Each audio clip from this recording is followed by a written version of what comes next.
12월 21일 오늘 우리에게 주신 하나님의 말씀은 사무엘하 7장 1절에서 17절까지의 말씀입니다. 제가 여러분께 봉독해 드리겠습니다. 주님께서 사방에 있는 모든 원수에게서 다윗 왕을 안전하게 지켜주셨으므로 왕은 이제 자기의 왕궁에서 살게 되었다. 하루노 왕이 예언자 나단에게 말하였다. 나는 백향목 왕궁에 사는데 하나님의 궤는 아직도 휘장 안에 있습니다. 나단이 왕에게 말하였다. 주님께서 임금님과 함께 계시니 가셔서 무슨 일이든지 계획하신 대로 하십시오. 그러나 바로 그날 밤에 주님께서 나단에게 말씀하셨다. 너는 내 종 다윗에게 가서 전하여라. 나 주가 말한다. 내가 살 집을 내가 지으려고 하느냐. 그러나 나는 이스라엘 자손을 이집트에서 데리고 올라온 날로부터 오늘에 이르기까지 어떤 집에서도 살지 않고 오직 장막이나 성막에 있으면서 옮겨 다니며 지냈다. 내가 이스라엘 온 자손과 함께 옮겨 다닌 모든 곳에서 내가 나의 백성 이스라엘을 돌보라고 명한 이스라엘 그 어느 지파에게라도 나에게 백향목집을 지어주지 않은 것을 두고 말한 적이 있느냐. 그러므로 이제 너는 나의 종 다윗에게 전하여라. 나 만군의 주가 말한다. 양떼를 따라다니던 너를 목장에서 데려다가 내 백성 이스라엘의 통치자로 삼은 것은 바로 나다. 나는 네가 어디로 가든지 언제나 너와 함께 있어서 내 모든 원수를 내 앞에서 물리쳐 주었다. 나는 이제 내 이름을 세상에서 위대한 사람들의 이름과 같이 빛나게 해주겠다. 이제 내가 한 곳을 정하여 거기에 내 백성 이스라엘을 심어 그들이 자기의 땅에서 자리 잡고 살면서 다시는 옮겨 다닐 필요가 없도록 하고 이전과 같이 악한 사람들에게 억압을 받는 일도 없도록 하겠다. 이전에 내가 나의 백성 이스라엘에게 사사들을 세워준 때와는 달리 내가 너를 너의 모든 원수로부터 보호하여서 평안히 살게 하겠다. 그뿐만 아니라 나 주가 너의 집안을 한 왕조로 만들겠다는 것을 이제 나 주가 너에게 선언한다. 너의 생애가 다하여서 내가 너의 조상들과 함께 묻히면 내가 내 몸에서 나올 자식을 후계자로 세워서 그의 나라를 튼튼하게 하겠다. 바로 그가 나의 이름을 드러내려고 집을 지을 것이며 나는 그의 나라의 왕위를 영원토록 튼튼하게 하여 주겠다. 나는 그의 아버지가 되고 그는 나의 아들이 될 것이다. 그가 죄를 지으면 사람들이 저의 자식을 매로 때리거나 채찍으로 치듯이 나도 그를 징계하겠다. 내가 사울에게서 나의 총애를 거두어 나의 앞에서 물러가게 하였지만 너의 자손에게서는 총애를 거두지 아니하겠다. 내 집과 내 나라가 내 앞에서 영원히 이어갈 것이며 내 왕위가 영원히 튼튼하게 서 있을 것이다. 나단은 이 모든 말씀과 계시를 받은 그대로 다윗에게 말하였다. 아멘. 우리가 잘 알고 있는 다윗의 가장 훌륭한 점은 그는 늘 언제나 하나님만을 신뢰했다는 점입니다. 그가 일개 미천한 신분이었던 목동이었을 때도 하나님만을 신뢰했고 그리고 온 이스라엘의 주권자, 왕이 되었을 때도 이 다윗은 하나님만을 신뢰했던 사람이었습니다. 대체로 사람들은 공궁에 빠질 때는 하나님을 붙잡다가도 그리고 다시 편안하게 되면 등 따시고 배부르게 되면 하나님을 멀리하는 것이 우리 인간의 본성인데 그러나 다윗은 그렇게 하지 않았다는 것입니다. 이 다윗은 언제나 어떻게 하면 내가 하나님을 잘 섬길까? 어떻게 하면 내가 하나님의 마음에 합한 사람이 될까를 늘 고민하고 소원했던 사람이었다는 것이 아마 다윗의 가장 훌륭한 점이 아닐까 저는 그렇게 생각을 합니다. 오늘 본문의 말씀은 다윗이 하나님의 성전을 짓겠다는 거룩한 소원을 보여주고 있는데 그 본문의 배경이 1절에서 보여주고 있다시피 하나님께서 그 모든 대적들을 다 멸해 주시고 그 사방에 있었던 대적들을 다 파하시고 다윗과 그 나라에 안정과 번영, 평안을 주었던 때다 이렇게 말씀하고 있습니다. 전쟁이 끝나고 모든 것이 안정된 상황에서 다윗은 지금 자기가 거하고 있는 이 화려한 궁과 그리고 하나님의 법궤가 놓여 있는 이 장막을 정말 하나님께 죄송스러워하며 안타까워하고 있었습니다.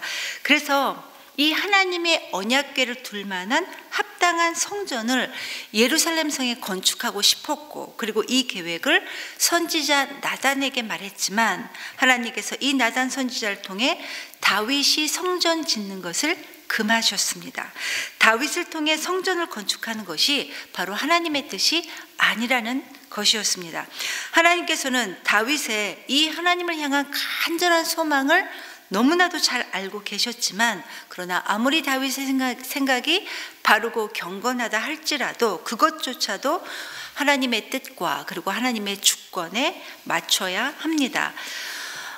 우리의 가장 큰 약점은 우리가 너무나 하나님을 진짜 사랑하기 때문에 우리의 모든 생각들이 다 하나님의 생각들일 것이다 라고 착각하는 데 있습니다.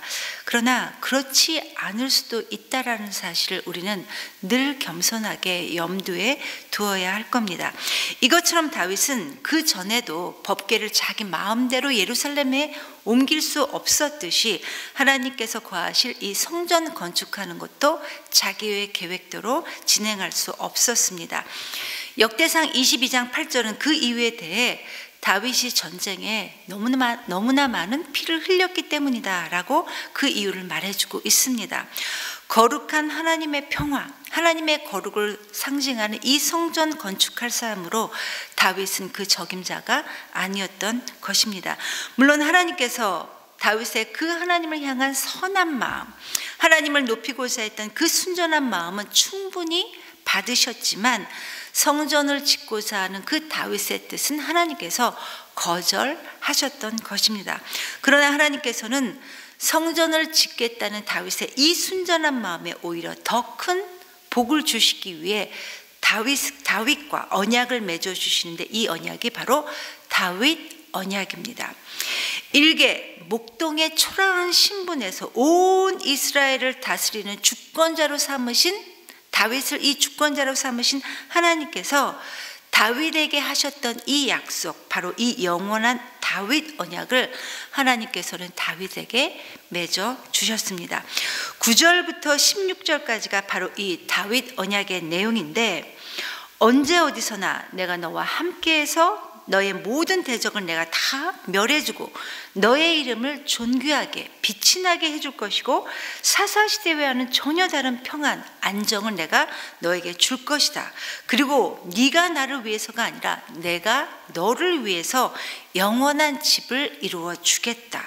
네가 죽을 때라도 네 몸에서 낳은 자식을 세워서 그 나라를 내가 영원히 견고하게 할 것이고 그 아들이 내 이름을 위해 성전을 건축할 것이며 나는 그 나라를 영원히 견고하게 해줄 것이다.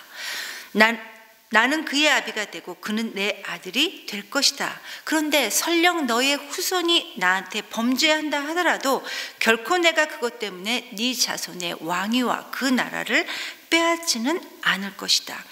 너의 집과 너의 나라가 내 앞에서 영원하게 될 것이다 라는 기가 막힌 이 언약을 다윗에게 하나님께서 맺어 주십니다. 언제나 동행해 주셔서 함께해 주셔서 다윗의 이름을 빛이 나게 만들어 주시고, 이것뿐만 아니라 이스라엘의 안정과 번영을, 그리고 너를 통해 이 다윗의 왕조가 영원토록 이어질 거라는 그런 약속인데, 그런데 여기에 구체적으로 덧붙여진 말씀이 설령 네 후손들이 내 자손 왕들이 나한테 범죄한다 하더라도 우리 하나님은 물론 그들을 사람 막대기와 인생 채찍으로 징계는 하시겠지만 사울 왕에게 하셨던 것처럼 그 왕위를 빼앗는 일은 내가 결코 하지 않으시겠다는 하나님의 책임 있는 약속이었습니다. 하나님께서 영원히 그 왕위를 지켜주시겠다는 하나님의 맹세이자 바로 하나님의 언약입니다. 물론 하나님의 언약은 다 영원하죠. 당연히 하나님이니까 그렇습니다. 그래서 이 다윗 언약의 영원함은 결코 우리 인간, 우리의 신실함에 따라 좌우되는 것이 아니라는 것입니다. 무슨 일이 있어도 하나님께서 기필코 그 언약을 이루어 가시겠다는 그런 약속입니다. 그래서 우리는 이 언약을 은혜 언약이다 이렇게 말하고 있습니다. 여러분, 이 은혜 언약은 하나님께서 일방적으로 내가 그렇게 너에게 해주겠다라는 이 약속입니다. 즉 우리 인간, 우리의 신실함이 우리 구원의 근거가 아니라 하나님의 변함없는 이 신실하심이 바로 우리 구원의 근거라는 이야기입니다. 여기에 우리 하나님의 선하심이 있는 거예요. 이 하나님의 선하심은 유대의 긴 역사 속에서 우리가 확인할 수가 있습니다. 여러분, 마태복음 1장에 보면 예수 그리스도의 족보가 나옵니다. 누가 누구를 낳고 누가 누구를 낳고라는 긴 사람들의 이름이, 명단들이 나옵니다. 우리가 성경을 읽으면서 많은 경우 많은 사람들의 이름이 나오는 이 명단들이나 혹은 귀한 자들의 명단들을 보면 너무 이름들이 많아서, 길어서, 그리고 그 이름들을 하나하나 읽는다는 것이 다 의미가 없을 것 같아서 그냥 쓱 넘어가는 경우가 많은데, 여러분, 왜 우리가 그렇게 합니까? 바로 그 명단들이, 그 긴 이름들이 우리와 상관없다고 생각하기 때문에 그렇습니다. 만약 그 족보가, 그 명단들이, 사람들의 이름이 자기 자신이나 우리 아이들의 대학 입학 합격자 발표 명단이나 혹은 취업 이 합격자 발표 명단이라고 생각한다면, 여러분, 우리가 얼마나 그 명단들을 열심히 보겠습니까? 거기에 내 이름이 있는지, 내 아이의 이름이 있는지 아마 확인하고 또 확인해 볼 것입니다. 물론 지금은 인터넷을 클릭 한 번을 통해서 우리가 알아볼 수 있지만, 여러분, 옛날에는 그렇게 하지 못했습니다. 합격자 발표가 있는 날 지원했던 학교에 가서 그 명단을 확인했어야 했습니다. 그래서 그 긴 명단에 내 이름이 있으면 진짜인가? 또 봤지만 또 보고 했었던 기억이 우리에게 있습니다. 만약 그 반대로 그 명단에 우리의 이름이 없으면 혹 내가 잘못 본 게 아닌가? 아마 여러 번 보고 또 보고 아마 그렇게 했었습니다. 성경에 나오는 이 족보는 그런 측면에서 우리에게 굉장히 중요합니다. 마태복음 1장에 나오는 이 예수님의 족보에 모두 41명의 이름들이 등장하는데 14대, 14대씩 나뉘어져 있습니다. 아브라함부터 다윗까지, 다윗부터 바벨론 포로까지, 그리고 바벨론 포로 이후부터 예수 그리스도 때까지, 예수님 때까지 14대, 이렇게 14대씩 나뉘어져 있습니다. 그런데 왜 하필이면 마태가 14대, 14대로 나뉘었을까? 바로 다윗 때문이었습니다. 여러분, 마태는 이 예수님에 대한 복음서를 쓰면서 분명한, 다윗이라는 분명한 의도와 목적을 가지고 썼다는 것입니다. 즉, 우리 주 예수 그리스도가 분명한 이 다윗 왕족, 다윗 왕의 계보를 타고 오신 왕족이라는 사실을 강조하기 위함이었습니다. 그래서 우리는 이 마태복음을 왕의 복음이다라고 부르기도 합니다. 성도 여러분, 오늘 본문께서, 우리 하나님께서 내가 너에게 영원한 언약, 즉 네 후손이 설령 나한테 죄를 짓는다 하더라도 내가 너희를 결코 버리지 않고 품을 것이고 너를 통해 영원한 왕위가 계속될 것이라는 이 언약의 성취가 바로 우리 주 예수 그리스도이십니다. 그리고 하나님께서는 이 예수 그리스도를 믿는 믿음으로 저와 여러분, 우리에게까지 왕 같은 제사장으로서의 이 언약을 우리에게까지 신실하게 성취해 주셨습니다. 여러분, 우리는 지금 대강절 마지막 주간을 보내고 있습니다.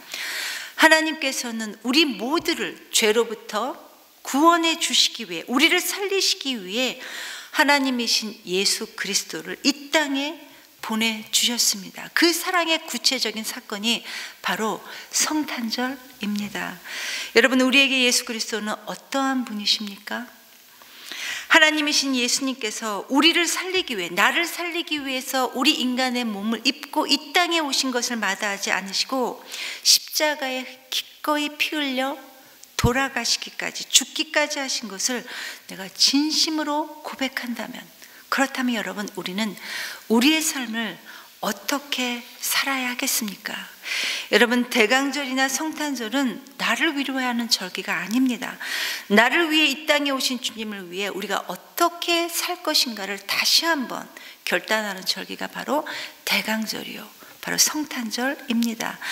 우리가 이러한 사실들을 바르게 인식한다면 다윗의 주님이 바로 나의 주, 나의 하나님이시고 우리의 삶을 이 땅 위에서는 물론 죽음 이후에도 결코 후회하지 않는 길을 우리 모두는 걷게 될 것입니다. 이 시간 말씀을 기억하며 하나님께 이렇게 기도했으면 좋겠습니다.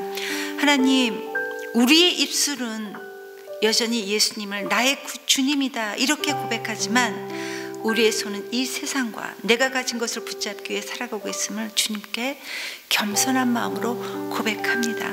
하나님, 우리를 불쌍히 여겨주셔서 우리를 가장 좋은 것으로 인도하시는 이 주님을 진심으로 수용하는 그리스도인들이 되게 하여 주시옵소서. 그래서 성탄의 열매로 우리의 삶을 하나님 우리가 바르게 살아갈 수 있도록 하나님 우리를 도와주시옵소서라고 기도하시고, 마지막으로 수그러들지 않는 코로나 바이러스가 이제는 더 이상 확산되지 않도록 하나님 도와주시옵소서. 아버지 하나님, 너무나도 많은 사람들이 이 코로나 바이러스로 인해 경제적으로 또 질병으로 고통받고 있습니다. 하나님, 우리를 불쌍히 여겨 주셔서 하나님 이 시국이 빨리 끝날 수 있도록 하나님 우리를 도와주시옵소서라고 간절한 마음으로 하나님께 우리의 기도를 올려드리겠습니다. 기도합니다.